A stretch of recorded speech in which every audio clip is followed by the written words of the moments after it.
And we're back. Yep. This is going to be our Week 13 recap. And we will also tell you what we're excited to see for next week. All right. What game we started with? 9-3 Bills, 24-10 over the 6-6 Patriots. Everyone's seen it coming. I mean, it's Buffalo. Buffalo's on a hot streak.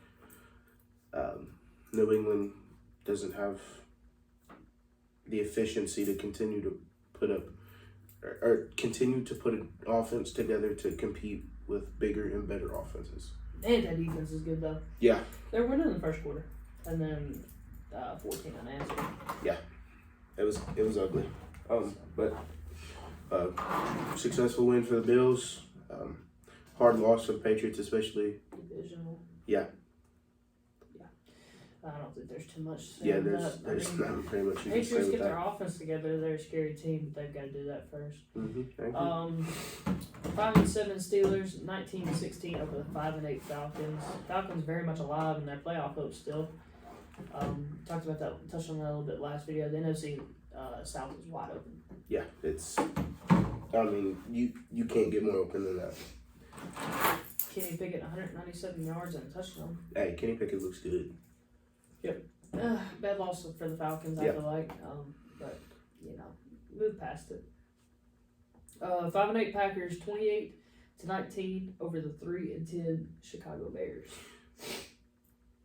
A.J. Dillon leading rusher in this game, 93 yards and a touchdown. I was going to say, this was a great game. Not only for Justin Fields. You might want to backtrack on that just a little bit. Well. 254 yards and no touchdowns, 2 INTs. If anything, I think he might have took a step forward as his ability as a dual threat quarterback, but I think he took a step back as far as passing the ball goes. Yeah. I mean, you got to find ways to put it together, like especially against the Packers, who have not looked great this season and are playing with the injured quarterback and rookie wide receivers. It's a tough loss. Talk about a team that's putting it together. The 5-7 Detroit Lions, 40-14 over the 4-8 Jacksonville Jaguars. Beautiful. Then it hit beautiful. I mean, Detroit couldn't have. You couldn't have asked for a better game against Detroit, or from Detroit, and they proved to everybody that we may not always be go-getters for the game, but when we're on, and thanks so. Man, talk about a Jacksonville team who has had some momentum in spots and seasons, but just completely crumbled against teams that I feel like they have a decent chance against. Actually, you picked Jacksonville in this game. Yes. Jared Goff, touch base on what we said about Stafford and Goff last week. Stafford's out for the year, and Goff has thrown for 340 yards and 2 touchdowns in this game. 31 for 41 too. 10-2 Vikings, 27-22 over the 7-5 Jets. Mike White, 2 INTs, but 370 yards. Here we go again with Minnesota struggling against teams they shouldn't be struggling with. Garrett Wilson, 162 yards. I don't think that's a fair assumption. The Jets have the Jets have defense. The Jets have made better strides. 27, and I don't think it's a fair accusation to the Jets because Mike White this is just his second week start. If he plays like he does and limits the mistakes, this Jets team is going to be dangerous. And then Chris Wilson. You mean Garrett Wilson? No. Oh. You said dangerous. That's what everybody was calling Russ. Oh my gosh. You now see where he's at. We'll get to that later. 7-4-1 Giants, 20-20 tie with a 7-5. This pisses me off. Washington Commanders. This pisses me off. NFC East race to the finish. Well, I mean, at least as far as 3 and 4 go, but both teams still have very high playoff hopes. Taylor Heineke, 275 yards, 2 touchdowns. Brian Robinson, 96 yards on the ground. And Terry McLaurin, 105 yards and 1 touchdown. I don't see how Washington doesn't pull this out, but they just don't. As an NFC East fan and a Cowboys fan, this makes me irate every time I look at this score. Washington had this game by a landslide. I just feel like And they somehow sold the bag and tied in week 13. I just feel like Washington is better pretty much everywhere except running back and quarterback, which are two very important positions on the offensive line. But I think the quarterback. I think Heineke has the edge on Daniel Jones just a little bit. I don't think so. But it's because Taylor's not playing near as much games as Daniel Jones, but he's performing well, and I don't think you can arguably even put Brian Robinson Jr. over Saquon at this point. Yeah, no, not yet. But yeah, it's a disappointing win. Or disappointing, yeah. Nobody won. Yeah, it's a win and a loss. Yeah, but you don't know how to take the game. You know what? A tie goes better on the record than a loss does, in my opinion. I agree. So, all right, a game I don't really want to talk about. 11-1 Eagles, 35-10 over the Tennessee Titans, 7-5. There's not much to say about this game.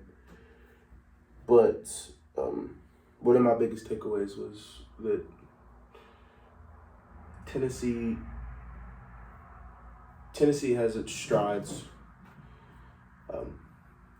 but when the momentum has them backed against the wall, there's not much they can do. They weren't up. They were in this game 14-10, 21-10 going into half, so you're still not out of it, and you get the ball.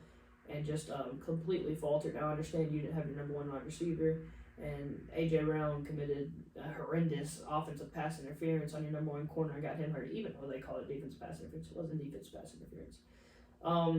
But the biggest takeaway from this game is the rushing leader in this game for both teams is Ryan Tannehill, 3 carries for 34 yards. So Derrick Henry did not muster 30 yards on the ground. And neither did the Eagles, but the Eagles didn't have to. And the Eagles went home and air raided Tennessee. Eagles are going to be a dangerous team. The Titans just fired their GM. I don't really know what to look for in the Titans. They played Jacksonville in this game. I might take Jacksonville in my pick 'em this week. We'll just have to see. Well, I'm notorious for choosing the Titans. I've chose the Titans for what? I think you've chose them every single time since we started pick 'em. And I'm starting to question if the only time you don't pick them will be Dallas, because I'm picking Dallas in the Dallas game. Absolutely. I'm not gonna listen. Me and Lawan are going to that game, and we plan on getting some clips and putting them on the tube and stuff like that, and putting them on Instagram. But I mean, as a hardcore Titans fan as I am, there's no way they beat this Dallas team. We're on another one. And it's just this Titans team is so odd, and you can just never tell what they're gonna do. It's got bits and pieces. They're 1-5 versus winning teams this year. They're 7-0 versus teams with losing records. The 8-4 Baltimore Ravens pull out a really slim one, 10-9 versus the 3-9 Broncos. That's a thing we could have touched on last video. Is Lamar? Oh yeah, 1 to 3 weeks. I don't think that's too much to look into. Yeah, well, I think Tyler Huntley will come in and he do what he did last year and continue to grow. He did fine last year. 189 yards from Russ, 47 yards for Latavius Murray, and 85 yards from Greg Dulcich. Lord have mercy, Denver. What happened? I mean, you're up 9-3, and all I hear about is this star defense, and all of a sudden this backup quarterback, which I'm not going to discredit Tyler Huntley because he is a good backup quarterback. Absolutely. I think he's one of the best in the league behind, 1 or 2 guys there. But, come on. You have this game, you played I understand Russ is playing like dog water, but you just got to find a way to put this game away. The Broncos are not there. I'm not. They're definitely not going to be there this season. Don't got to worry about seeing them in the playoffs this year. I don't know if you have to worry about them next year, but let Russ get into the 3rd year of his contract if he makes it there, and we'll see what we're rocking with. Yeah. The Deshaun Watson return to Houston. The 5-7 Browns 27-14 over the 1-10-1 Texans, who have not won a game at home yet this year. I don't know. Kyle Allen, 201 yards and a touchdown. Yeah, I don't know what's going on with either of these teams. I mean, In Cleveland, you have David Njoku, Nick Chubb, Amari Cooper. I mean, you got 3 studs that can carry an offense. Then on defense, you have Grant Delpit, Myles Garrett, and cats of those likes. And The Browns are still. you're struggling. The Browns are still kind of alive in the playoff race. Yeah, but it won't last long. Well, yeah, There's they no have way it lasts long. they would have to beat out the Chargers or the New England Patriots. We'll see. I actually kind of think, just because I love Devontae Adams so much, I kind of think the Raiders are going to sneak into that last spot. Well, we'll see. Yeah. The Seahawks are losing their head of steam, even though they pick up a win against the 3-9 Rams, 27-23. The Seahawks are 7-5. Yeah. Geno Smith, 367 yards, 3 touchdowns. Geno looked good. Cam Akers, back in the game, back in the mix, 60 yards, 2 touchdowns. Tyler Lockett, 128 yards and a touchdown. We saw this Seahawks team heat up and win a bunch of games, but I don't know if, I think teams are starting to figure them out. You saw a Las Vegas team kind of start to gain momentum against them, and they're carrying that momentum over, that's for dang sure. Yeah. But, man, Seattle squeaks out a close one. And don't get me wrong, a win is a win in the NFL. Every NFL team is good. But against the backup quarterback, I felt like this one should have been spread out, especially since your quarterback play was so good. I didn't get to watch this game, but I'm just going to assume the defense is kind of holding this team back just a tad. 40 points to the Raiders, and I know the Raiders have, the ceiling to be really explosive, but they haven't been explosive until they played you and now the Rams with a backup quarterback put 23. Yeah. We're getting into the final stretch here. 49ers, Dolphins, both teams are 8-4, 33-17. 49ers. That defense is dangerous. Tagovailoa at 295 yards, 2 touchdowns. Pretty much with this game, it put Nick Bosa over everybody for Defensive Player of the Year. No, I don't know about that. Well, he's over Micah by like 3 sacks. I think this speaks volume to the Dolphins playing on the road. Now, the team is 5-1 at home. They're 3-3 away. They've not, and to be fair, the away games, I'm pretty sure 2 of them had their backup quarterback in. But I don't know. I really can't figure out this Dolphins team, because one week they look like the favorites win the Super Bowl, and the next week they look like we can't beat Brock Purdy and injured Christian McCaffrey and injured Deebo Samuel. I don't understand. So we'll see. I think Mike McDaniel is a good coach. Yeah, he even admitted during that game that he messed up. Yeah, I saw that. And that's how you know you have a good coach, when he's willing to take accountability for his mistakes. Not a lot of coaches in the league are going to be able to admit that. So I think they are on the right pace with a great coach, great young quarterback, great receivers. I think Miami's in a great pace. It's only up for here. 27-24, 8-4 Bengals over the 9-3 Chiefs. Joe Burrow is Mahomes' daddy.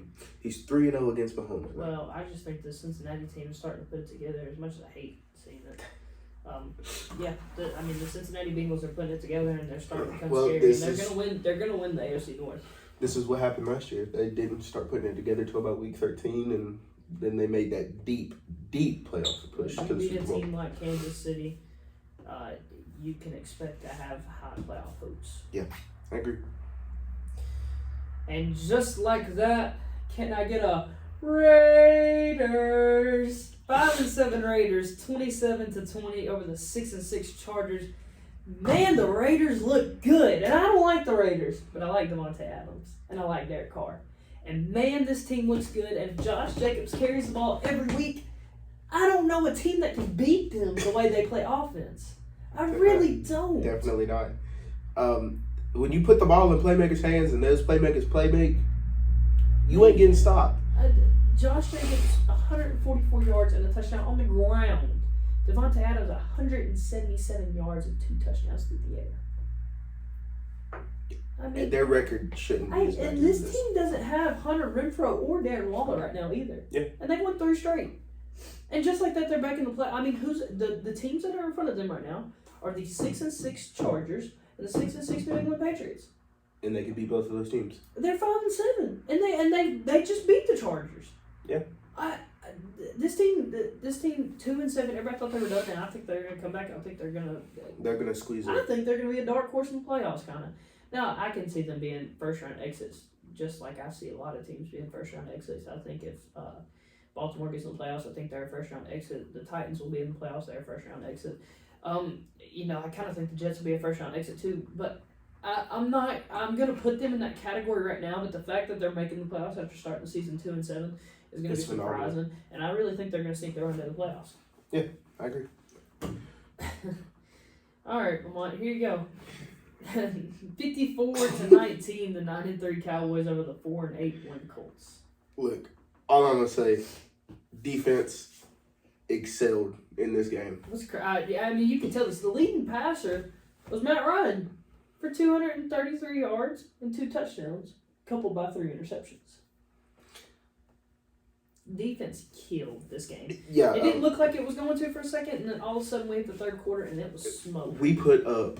Fourth quarter. Okay, hold on. Let me add. It was 19-21 going into the fourth, and the Dallas Cowboys scored 33 points in the fourth quarter. And 28 of those points we put up in 8 minutes. Just defense kills, brother. There's not much I can say. I mean, I want to point this out. Chris Ballard, the Indianapolis Colts GM, has been there the same tenure as John Robinson, and has outlasted John Robinson for the Indianapolis as their times at GMs. He has outlasted John Robinson. That is the craziest thing in the world to me. Craziest. And this guy has signed Matt Ryan, Phillip Rivers. I think he started Jacoby Brissett, Carson Wentz. I mean, you have to do Andrew. Something. Goodness gracious. I love seeing the Colts lose, but I hate when teams lose this bad. Just because. I was going to say this was the blowout of the week. Might have been the blowout of the year. Because looking at NFL team should get beat like that. Well, I'm sorry to tell you, but it's probably going to be worse on Sunday because we play the 1-10-1 Houston Texans. Nope, they'll give you a fight better than the Colts will. Guarantee it. I hope. I hope so. Guarantee it. Here we are looking at it. Micah, Trayvon, young studs on that defense. I'm still not sold on Trayvon. But I am on Micah. Not a lot of people are on Trayvon And DeMarcus Lawrence too.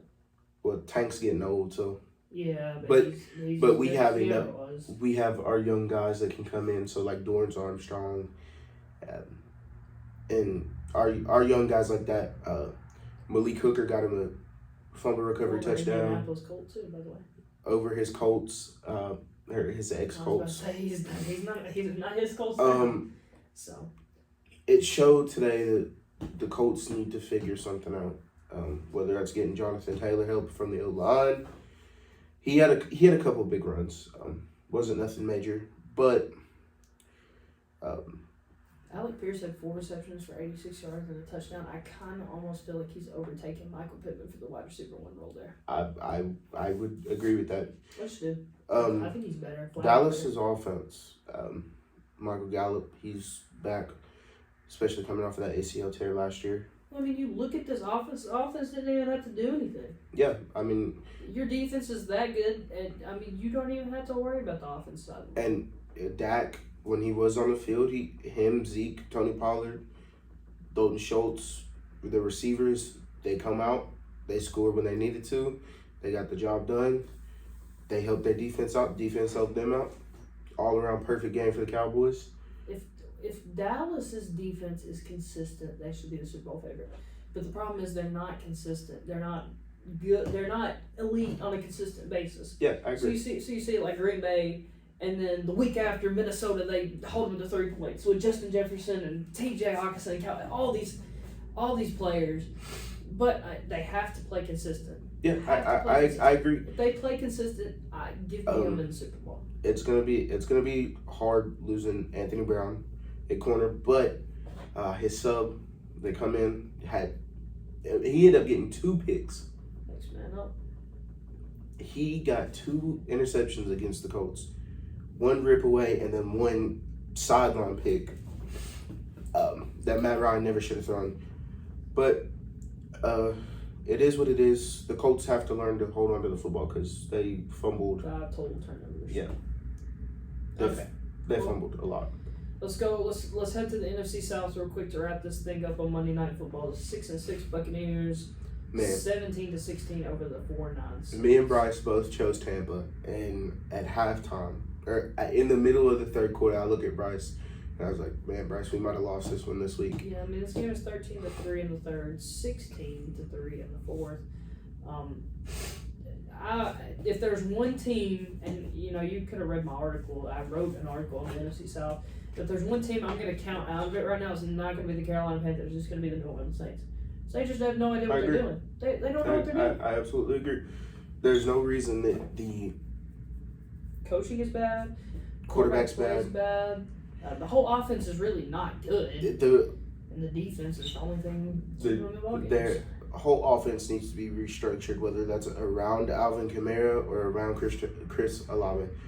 You have a stud rookie receiver who can't get the ball thrown to him because your quarterback is that inconsistent. Then you have a run game that's... He made some okay throws last night, but they weren't to the big guys. They were to... Taysom Hill. Shaheed. I don't even know who that is. And Sherfield. I know that. Either Kamara has to step up and be the team player on that offense and better the offense, or the Saints have to take this season, bite the bullet on it, and go to the draft. Get a quarterback, get O-line, get whatever you need to make your defense better, and then come back and compete for the division. I still think this division is wide open, and if the Saints could put it together, I feel like they could win the division.